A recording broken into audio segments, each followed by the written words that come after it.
NBA rumors. New details emerge on Sacramento Kings' pursuit of J.A. Morant trade. The Sacramento Kings were one of the few teams in February linked to NBA trade rumors who seemed to have actual interest in acquiring All-Star point guard J.A. Morant. Months later, new information has shed light on why a deal didn't come to fruition. According to ESPN's Tim McMahon and Michael C. Wright, the Kings were one of a select number of teams who engaged in negotiations with Memphis ahead of the NBA trade deadline.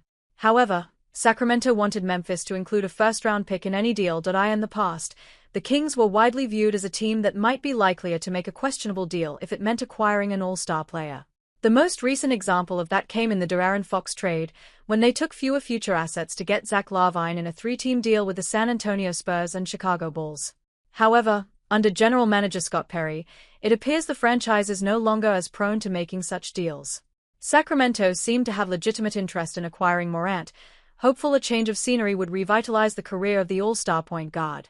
Clearly, based on this reporting, Sacramento wanted to be compensated by Memphis for taking on Morant's contract and the injury and off-the-court risks he comes with. There will be teams that will feel like they didn't get what they wanted in the draft or free agency, and that's when something could happen for J.A. Anonymous Western Conference executive to ESPN on the J.A. Morant trade market this summer. Unsurprisingly, Morant's trade value has plummeted in recent years.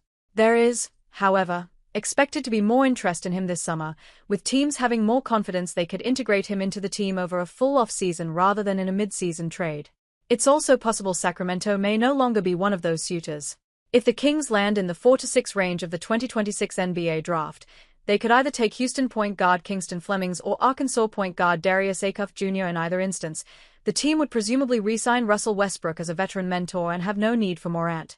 On the other hand, if Sacramento moves up in the 2026 NBA draft lottery and lands a wing like A.J. Dibanso or Caleb Wilson, or potentially lands forward Cameron Boozer, then there could be an even greater incentive to acquire Morant for the next 2 seasons.